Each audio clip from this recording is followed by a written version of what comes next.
See that? So worth it.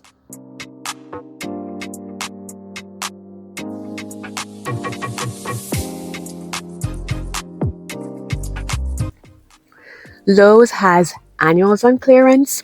They have perennials on clearance. And believe it or not, guys, their bulbs are already out. They also have lots of seeds and everything else that you will need to start your fall gardening. And this is not a sponsored video. Welcome, welcome. Now let's go ahead and take a look to see what they have going on over there. So the first thing that we did was to make a beeline right to the back of the store where the garden center is. And I was quite surprised, guys, to see all the beautiful colors that were going on over here. So let's go in and take a closer look. This is the price list right here. And what really caught my eye was 15 and up was 50% off. So we're going to try to get some good deals today. So these are some sun patience right here. You can see how much they were going for. That's going to be slashed in half. And honestly, I was quite surprised about how fresh and how nice they looked. And these are, heat tolerant plants, so they will be able to handle the heat and give me a few more weeks. I'd say maybe about 8 to 9 weeks before the first hard freeze, because I'm in growing zone 8 and our first frost date is typically the first week in November, sometimes late October. It has been shifting a little bit out, in recent years, but boy, these are really, really pretty. So I'm taking a look to see which one I'm going to get, because I know I am going to get one of these today, and I've grown them before, so I love them. And this is a smaller size over here, but this one will need to be repotted, but still at 50% off, that's an excellent price. So you can see how they're looking, that they had lots of them under there.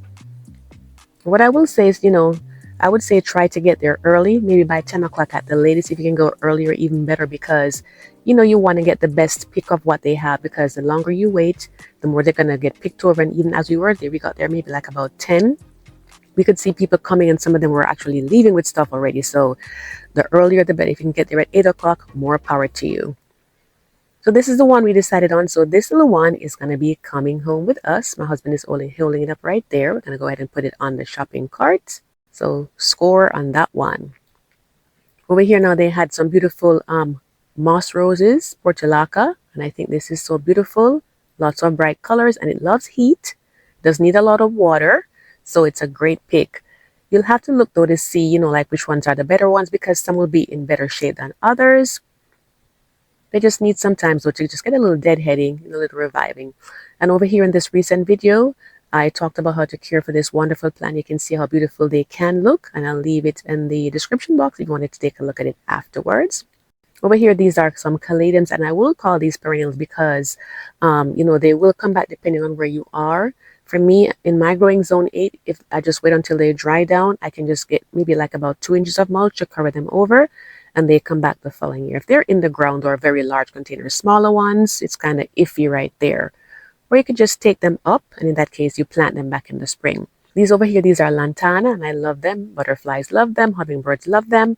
And they are annuals in some cases, but they can be short-lived perennials in my area. So I would try with these to see if they may come back. It would be the same thing again about, covering them with some mulch, about 2 inches, when they dry down before your first hard freeze. And if they're in a smaller container, you can always repot them in a larger one.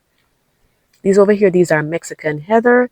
And of course, when they're in the smaller containers like these, they most likely may be a little bit root bound. For my newer gardeners, that just means it's kind of like wrapped around a little bit the roots. So you want to, free them up, put them in larger containers, give them lots of water, and they'll be good for you. And this is Liriope, or some people call it candy tuft. And this is actually a perennial. I've had many of them for years upon years. They produce some tiny little spikes of purple flowers, and they're so gorgeous. They bloom in the springtime, I'd say late spring to early summer. And you can divide them so they'll be lots more. And this over here, this would be Forsythia. It's a wonderful spring flowering shrub. And let me just show you what it can look like right here. This is what you have to look forward to, guys. Of course, in the springtime, there are no leaves on there, and it's just all yellow flowers. It's absolutely gorgeous. I would say if you see that one, go ahead and get it, because it's really going to put a pretty lift to your garden. They're the early bloomers too. And over here, they had some other ones, like different sizes. So you can just look to see, like what they have and make your decision. And remember, based on the price, it's going to be 50% off, guys. So you can't beat that. So, lots of choices there for these. And of course, you can put them in very large containers or down in the ground. Over here, this is Spirea. This is what the pink one looks like. We saw these when we had gone to Pigeon Forge a couple of years ago with the boys. And I thought it was the most beautiful thing I'd seen over there. And they're said to keep aphids away from your garden, so another good reason to get this wonderful plant. And of course, it fluffs out and looks more beautiful as time goes by. And I've talked about them in a previous video, like when to prune them and all of that, in one of my spring playlist videos. And they give you all the instructions on the back there to help you out. So, and if you're liking this video so far, be sure to give me a thumbs up so it can get recommended out to other viewers as well. So moving along now, over here they had some berries. So this would be blackberries right here. One thing to bear in mind about blackberries is that they can be a little bit brambly in terms of sending up lots of shoots, you know, from the ground up. So you'll need to put them in large containers or, you know, like flower beds that are controlled if you don't want them to spread out too much. And there's another one right there. And next to that, they also had some blueberries, which I do have 2 blueberries already. So I would need to get any of those. They say if you have at least 2 blueberries, then you get better results from them. Which they do have 2 right here. So, you know, there you have it. Especially if they're 2 different varieties, it, you know, works really, really well as far as getting, you know, higher yields in your blueberries. This right here is a hibiscus, very tropical, of course, this variety here. But whenever I see like little buds coming out to me, that's a really good sign. So again, for me, depending on when you're watching this, I have about 2 months and change to go. So I would just take off the yellow leaves, you know, repot it, give it lots of water, and maybe a little, you know, like liquid plant food, and that'll give it a boost. You can get some more blooms until, you know, it gets really cold out for them. And this right here, this is a really good pick today. And I would say this crepe myrtle is a very, very good buy because you can see they still have little blooms that are about to come out. It hasn't even finished blooming for this season yet. I'm going to get a markdown of 50% off on these.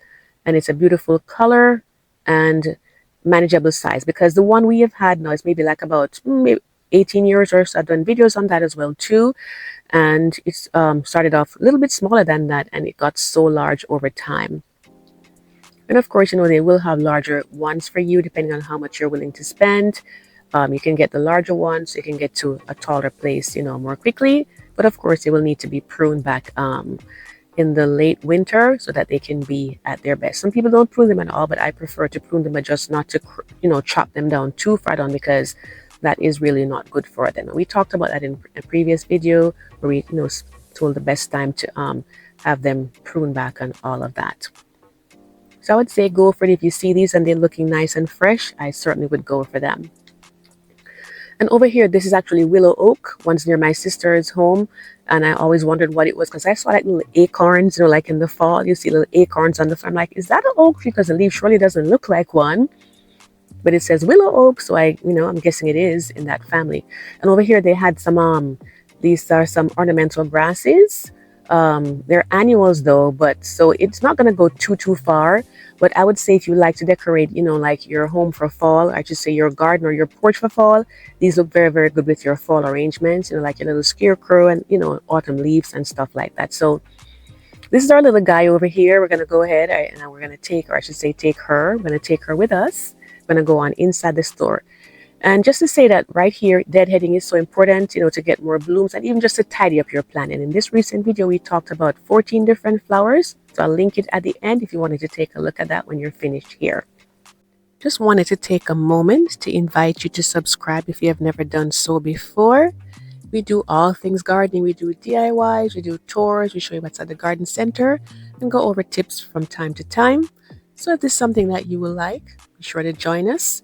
And, you know, every time someone says that this channel helps them, whether it's by a phone call, in person, or on social media, it really helps to lift our spirits and it just keeps us going. And channel members, thank you all so much. Your support means so much to us. God uses us in so many different ways, the different talents that He gives us. And here are the bulbs. Clearance is over. These are regular prices, but as you can see, they are ready for us. And there are just so many beautiful ones. So let's take a closer look in and see what they have over here, guys. Daffodils right there. One of my favorites. And you know, these are kind of perennials in a sense because they are going to come back for you depending on where you live. For my tropical people, because I do have people watching from all over the world, but my tropical people, these most likely will not bloom in your area, and you probably won't see them anyway in your centers. But for those of us that are in the cooler climates, and these are pretty much good to go. The tulips, and they have a lot of them, these are not good repeaters. I'd say they give you 2 good years. In my particular growing zone, 8. And then after that, they may not bloom or they may be very smaller in size. But at least 2 years I see would be good, is actually good. So these are some crocuses over here. I've grown these before. They are small and they're short, but they're one of the earliest spring bloomers as far as bulbs go. These over here, these are some alliums. I've talked about that before as well too. We have ranunculus and more daffodils. So they have lots of choices there. And just take a look inside the box, guys. It is going down. So I would say if you can get them now, get them. The main thing is to make sure that you're storing them in somewhere that is cool and not humid, and they'll be okay. And over here, they have lots of seeds. And these are perfect for fall planting, whenever you're ready to go. I would say try to get them in the ground at least 6 to 8 weeks before your first frost date, unless you're really, really cold hardy, which in that case, they can take it. And in this video, I talked about what to do in August, what to plant, but that spills over into September for many of the things that were on there as well, too. So we have lots and lots of seeds here for you, herbs, and, those usually do very well. And some of the root crops, will do pretty well in the colder weather as well, too, like your carrots and beets and, things like that. So they certainly did bring a lot of things out for us, and it was quite a bit to see, and I was, very pleased, because sometimes the garden center can look a little tired in the late summer, but they had lots going on there. I've never seen the So Easy company before. Let me know if this is something that you guys have seen before. I'd love to hear from you about that. It's new to me. You can see they have lots of, that Brussels sprouts and stuff like that, if, you like having that as a part of your meals. Carrots and all of that. So there's a lot there that they have to offer. Over here, they have some foxgloves, and those are perennials. They like shade. So if you needed something for shade, that's a good one.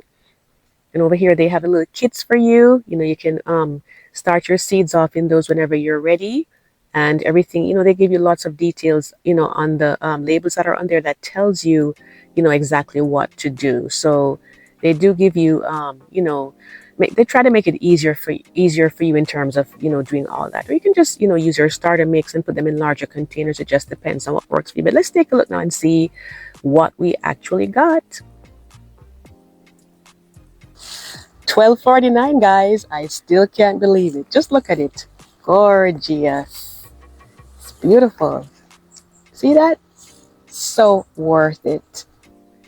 And guys, I was perfectly fine getting just the one from everything they had over there. But the main takeaways I would say from all of this is to try to go as early as you can. If you can get there by 8, that's great. I would say by 10 at the latest, because after that, it's kind of like slim pickings for the most part. And you want to have the plants that are in the best of health, so they have the greatest chance of survival. And I'd say if you need to trim them back, you can prune them back, well, not prune, but deadhead them back a little bit. That's going to help them out. If it is raining, I would say put them out in the rain, because even if it's an indoor plant that you got, because when the rain falls on them, guys, nothing like when God's rain falls. The nitrogen that's in there helps them out so much. And keep them in a cooler area, maybe like a shaded area of your garden, or like your porch or something like that. So that way it'll be milder for them. So I hope that this, gave you some great ideas. I'd say go out and get your bulbs if you can get them. I want to thank you so much, channel members. Again, you mean so much to us. And those of you that share our videos out with those that love gardening, it means so much to us as well. And if you've never subscribed before, we hope you consider hitting that subscribe button and hitting the notification bell twice. Gardening is such a wonderful hobby. So if you're new and you're considering it, I'd say definitely go for it. And if you are gardening, just keep going. We have so much to benefit there. So thank you all so much for watching. Happy gardening. And I do hope to see you in the next one. Take care.